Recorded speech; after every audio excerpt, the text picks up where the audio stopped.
I'm Helen West, 32 years old, and these days I'm finally living my best life, running a small coffee shop in Seattle, surrounded by friends who actually give a damn, and sipping lattes without a care about the past. But let me tell you, it wasn't always like this. Just 6 months ago, I uncovered the biggest lie of my life, and it shattered everything I thought I knew about my family. Picture this, I'm at my dad's hospital bed, he's hooked up to machines, gasping about some rare cancer that's eating him alive, and he's begging me for forgiveness like the pathetic worm he is. I leaned in close, smiled sweetly, and said, "Dad, I've got a surprise for you." Then I opened the door, and in walked this woman I'd never met, with 2 kids trailing behind her, his secret second family he'd been hiding for 15 goddamn years. The room exploded into chaos, nurses scrambling, my mom frozen in shock next to me. But oh, it gets worse, way worse. You see, while my mom and I scraped by in a crappy apartment, eating ramen and wearing thrift store clothes, this asshole was funneling $200,000 into a whole other life. $200,000. That's what he stole from us, bit by bit, lying through his teeth every step of the way. I grew up thinking we were just unlucky, that Dad worked hard but the money never stretched. Bullshit. He had a mistress tucked away in a nice suburb, complete with a house, cars, and spoiled brats who got everything we didn't. The betrayal hit me like a freight train. How could the man who tucked me in at night be such a monster? I was furious, shaking with rage, but I held it together because I knew this was my moment. My mom deserved justice, and I was gonna make sure he paid. Who hides a whole family for over a decade? Who lets his real daughter go without while playing happy dad elsewhere? I couldn't believe it, but the evidence was staring me right in the face. And trust me, this is just the tip of the iceberg. The lies started way back when I was a kid. But right then, in that hospital room, watching his face drain of color as his worlds collided, I felt a spark of power for the first time. God, I was livid, but it was only the beginning of his nightmare. And as he stared at those strangers who weren't strangers to him, I whispered, "Welcome to the family reunion from hell, Dad, it's payback time."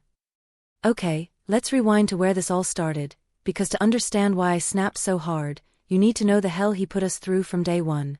I was born in this dingy little town in Ohio, the only child of what I thought was a struggling but loving family. Dad was a salesman, always on the road, or so he said. Turns out that was code for splitting his time between us and his side piece. Mom worked 2 jobs as a waitress and a cleaner, barely keeping the lights on, while Dad brought home just enough to cover the basics. I remember being 8 years old, Christmas morning, and there's nothing under the tree except a second-hand doll from the dollar store. Mom's eyes were red from crying, and Dad just shrugged, saying, "Times are tough, kiddo. Santa's on a budget this year." Meanwhile, I later found out, his other kids were unwrapping bikes and video games in their cozy living room. Who does that to their own flesh and blood? It makes me sick. We'd go weeks without hot water because the bills piled up, and I'd hear Mom begging Dad on the phone to send more money from his trips. He'd yell back, calling her ungrateful, lazy, even though she was killing herself to keep us fed. I started working at 14, babysitting for neighbors, just to buy school supplies because Dad said we couldn't afford them. "You're tough, Helen," he'd say with that fake proud smile. "You'll make it on your own." "Yeah, no thanks to you, asshole." The cruelty ramped up as I got older. He'd miss my birthdays, claiming work emergencies, but really he was at soccer games with his secret son. I'd cry myself to sleep, wondering why I wasn't enough. Mom tried to shield me, but I saw the bruises sometimes, the way she'd flinch when he raised his voice. He wasn't physical often, but the emotional abuse? Constant. "You're just like your mother, never satisfied," he'd sneer. And all the while, that $200,000 was vanishing into bank accounts I didn't know existed, funding vacations and private schools for his other family. 15 years of this double life, starting when I was just a toddler. It escalated in my teens. By high school, we were evicted twice because rent money disappeared. Dad blamed the economy, but it was him siphoning funds. I'd wear the same shoes until they fell apart, kids at school bullying me for being poor. "Trailer trash," they'd call me. And Dad? He'd show up occasionally with cheap gifts, acting like a hero. Idolized him back then, defended him to Mom when she'd mutter about divorce. "He's trying, Mom," I'd say. God, I was so naive. But the cracks were showing, strange phone calls he'd taken, whispers, receipts for jewelry Mom never got. It built this quiet rage in me, but I buried it deep. Little did I know, the teens were just the warm-up for the real horrors in my 20s. But when I turned 18 and asked for help with college, his response shattered my world even more, and that's when the lies really started piling up. Flash forward to my late teens, I'm 17, graduating high school with straight A's despite everything, dreaming of college like it was my ticket out of this mess. Mom was so proud, scraping together what she could for applications. But Dad? Oh, he showed his true colors big time. I sat him down, begged for help with tuition, community college, nothing fancy. Dad, I need this, I pleaded. I'll pay you back someday. He laughed, actually laughed in my face. College? For what, Helen? You're not smart enough for that. Get a job like your mom. I was stunned, tears streaming down. Who says that to their kid? It crushed me, made me doubt everything. But worse, I found out later he was paying for his secret daughter's dance lessons and his son's private tutoring, thousands a year from that hidden $200,000 pot. While I flipped burgers after school, they were living it up. The cruelty didn't stop there. That summer, Mom got sick, exhaustion, doctors said, from overworking. Dad promised to cover the medical bills, but guess what? Payments bounced. We ended up in debt collector's hell, harassing calls day and night. I'd answer the phone, heart pounding, lying that Mom wasn't home. Dad vanished for weeks, on business, leaving us to fend for ourselves. I confronted him once, screaming, "Where's the money, Dad? We're drowning." He slapped me, first time ever, and said, "Don't question me, you ungrateful brat." I was shaking, but Mom pulled me away, whispering we'd manage. We did barely, pawning jewelry and skipping meals. By 19, I moved out, got a crappy apartment and a full-time job at a diner, sending money back to Mom. Dad acted like nothing happened, dropping by with takeout like some saint. "See? You're independent now," he'd say. Bullshit. All the while, his double life was thriving. 15 years in, he'd bought a house for his mistress, deed in her name to hide it. I started noticing weird things, hotel charges on his card that Mom found, women's perfume on his shirts. She'd cry to me on the phone, "Helen, I think he's cheating." I'd comfort her, but deep down, I suspected more. The emotional abuse escalated. He'd belittle Mom in front of me, calling her fat, stupid, saying she trapped him with a kid. Me. I was the trap. It boiled my blood. One night, he got drunk and admitted he'd never wanted a family with us, that we were mistakes. I punched a wall after he left, knuckles bleeding. But I kept quiet, for Mom's sake. Little did I know, the early 20s would bring betrayals that made this look tame. And when my mom collapsed from a heart scare, his absence revealed a clue that cracked the facade wide open, leading me straight to his hidden truth. Entering my early 20s was like diving deeper into a nightmare I couldn't wake from. I'm 22, busting my ass at 2 jobs, waitressing and retail, to put myself through night classes at community college. Mom's health is shot from years of stress, and Dad? He's promoted at work supposedly, but the money never trickles down. We'd beg for help with her meds, and he'd send $50 here and there, acting generous. "That's all I can spare," he'd whine. Meanwhile, that $200,000 slush fund was ballooning. Tax records I later dug up showed he'd funneled over $150,000 by then into his secret setup. His other family? Living large, vacations to Disney, new cars every few years. I found photos years later, smiling faces at beaches we'd never seen. It infuriates me. The cruelty peaked when I got engaged at 24 to my boyfriend Mike. Naive me thought Dad would step up for the wedding. He promised $5,000, then backed out last minute, saying business went bad. We had a backyard ceremony instead, Mom in tears apologizing. But get this, same month, his secret son got a $10,000 bar mitzvah bash. Who prioritizes a fake family over their real daughter? It broke something in me.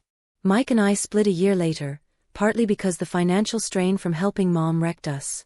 Dad blamed me, of course. "You picked a loser," he said. Pot, meat kettle. By 26, Mom's diagnosed with chronic fatigue, can't work. I moved back home to care for her, quitting school. Dad visited sporadically, bringing groceries like a hero, but always with excuses for more cash. Investments tanked, he'd lie. The manipulation was expert. He'd gaslight Mom, saying she spent too much, even as she clipped coupons. I'd overhear arguments. "You're ruining my life," he'd yell. One time, he shoved her against the wall. I stepped in, screaming at him to leave. He did, but not before calling me a meddling bitch. The isolation was crushing. Friends drifted because I was always broke, always stressed. And all along, 15 years ticking by, his double life untouched. Strange mail started arriving, bills in his name from another address. I'd question him, and he'd snatch them away. Work stuff, he'd snap. The rage built, but I had no proof. Yet. It simmered, this quiet fury, as I watched Mom fade. But the Rayol bomb dropped at 28, when everything hit rock bottom. God, if only I'd known then what I'd uncover soon after. It would change everything, and push me to the edge I never thought I'd reach. This is the part where it all shattered, the absolute breaking point that turned my pain into something sharper, deadlier. I'm 30 now in this flashback, and Dad's health issues start showing. He's tired, losing weight, but brushes it off. Mom's worse than ever, bedridden half the time, and I'm her full-time caregiver while working remotely as a virtual assistant, barely $30,000 a year. We're on food stamps, Medicaid, the works. Dad? He retires early, claims poverty, but I notice his new watch, fancy shoes. Suspicious as hell. Then the bomb. Mom finds a hidden bank statement in his old jacket, transfers totaling $200,000 over 15 years to an unknown account. "What is this, Helen?" she whispers, trembling. I snatch it, heart racing. We confront him that night. He explodes, denies everything at first, then admits to investments gone wrong. But his eyes dart, lies pouring out. "You two are paranoid," he yells. Mom breaks down, sobbing. I demand answers, but he storms out. That humiliation? Nothing compared to what came next. I hire a cheap PI with my savings. 2 weeks later, the report hits. Dad's got a second wife, Lisa, and 2 kids, a 14-year-old girl and 12-year-old boy, in a suburb 50 miles away. Photos show him at their school events, holidays, everything. The house? Worth $400,000, paid with our stolen money. I vomited reading it, shaking with disbelief. Who the hell lives 2 lives like that? Mom collapses when I tell her, hospitalized for a panic attack.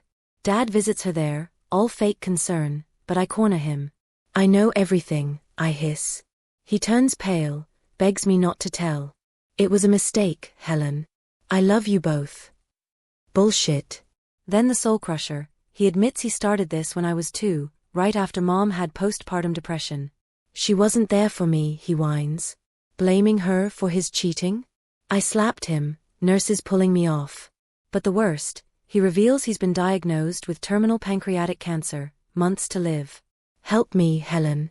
Don't destroy me now." I was gutted, rage, grief, betrayal mixing into this toxic storm. Mom's world crumbles. She files for divorce that week, but he's hidden assets so well, lawyers say we'll get nothing. I watch her wither, humiliated, broken after 35 years of marriage. "I gave him everything," she weeps. It snapped me, seeing her like that, while his other family lives blissfully unaware. I couldn't breathe from the pain.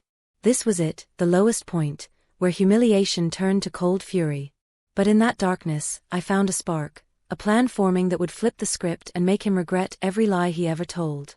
Here's where it twists, Reddit, the moment I revealed my hidden strength and turned the tables like a boss. After that hospital confrontation, I didn't crumble. No, I went full detective mode, channeling all that burning anger into action. First, I dug deeper with the PI, paid extra for records, emails, everything. Turns out, Dad had offshore accounts, fake names, the works. That $200,000? Just the tip, total embezzled over 15 years was closer to $300,000, including Mom's inheritance he managed. I gathered evidence quietly, bank statements, property deeds, even witness statements from neighbors who'd seen him with Lisa. But the real ace? I hacked his email, guessed his password, my birthday, the irony. Inside, love letters, photos, proof of bigamy since he never divorced Mom. Illegal as hell. I was livid reading it all, outbursts to my empty room like, "You bastard, how could you?" But I kept cool, building my case. Mom's lawyer was thrilled. With this, we'd sue for fraud, alimony, everything. Then the brilliant plan hit me. Why tell when I could show? Dad's cancer worsened fast, he's bedridden in hospice, begging us to visit. Family time, he croaks on the phone. Oh, I'd give him family. I tracked down Lisa, found her on Facebook, messaged anonymously at first. Your husband is dying. He has another family. She freaked, but I sent proof. We met secretly, she's devastated, had no idea we existed. Her kids? Clueless, thinking Dad was a traveling salesman too. Perfect. I convinced her, come to the hospital. See for yourself. She agreed, fury matching mine. My hidden strength? Years of buried resilience from his abuse, I was done being the victim. I prepped Mom, got her on board. He deserves this, she said, steel in her eyes for the first time. I felt empowered, like a warrior. The plan was set, introduce them at his bedside, expose the lies live, then hit with divorce papers loaded with evidence. No mercy. It was cold, calculated justice after decades of pain. And as I drove Lisa and the kids to the hospital, heart pounding, I knew this would destroy him, and God, it felt so damn good. Revenge Day hit like a hurricane, and watching it unfold was the most satisfying rage-fueled rush of my life. We pull up to the hospital, me, Mom, Lisa, and the two wide-eyed kids. Dad's room is dim, machines beeping, him looking frail but still smug, thinking it's just us forgiving him. I open the door, usher them in. Dad, I say sweetly, meet your other family. His eyes bulge, face goes ghost white. What the hell, he stammers. Lisa steps forward, tears streaming. You lied to me for 15 years, you monster. The kids start crying, Daddy, what's going on? Mom stands tall, glaring. You kept us in poverty while they lived like kings, with our money. Chaos erupts, he yells denials, but I whip out the folder, bank records, photos, emails. $200,000, Dad. Stolen from us. Nurses rush in, but I keep going. Bigamy charges pending. Divorce filed. Assets frozen. He clutches his chest, gasping, but no sympathy here. Lisa screams, you said you were divorced. We have a house, our house. The kids huddle, terrified. Security arrives, but the damage is done, word spreads through the ward. His friends here, family on his side disowns him via texts I see later. The downfall? Epic. Court moves fast with his terminal status. Judge rules in our favor, fraud proven. Mom gets half the assets, $150,000 cash, plus the house sold and split. Lisa? She sues too, but we team up, share evidence, leave him penniless. His kids turn on him, refusing visits. He begs me daily, Helen please, I'm dying alone. Good.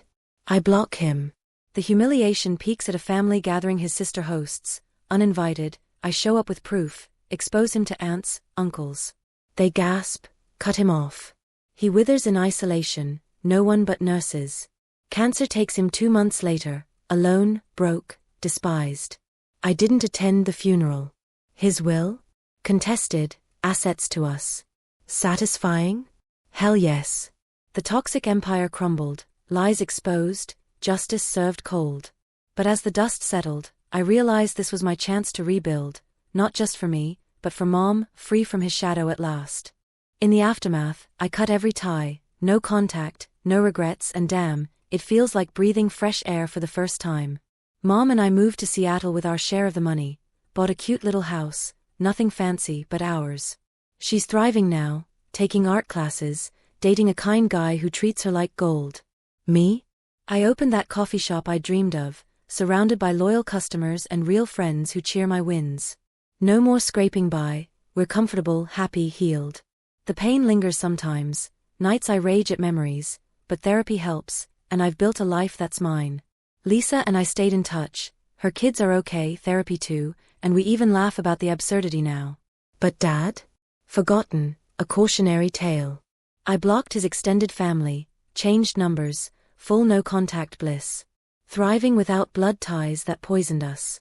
And the moral? Real family isn't blood, it's the people who actually love and support you, who don't stab you in the back for 15 years over $200,000 lies. Blood can be toxic, choose your tribe wisely. If you're in a similar hell, get out, gather proof, fight back. You deserve better.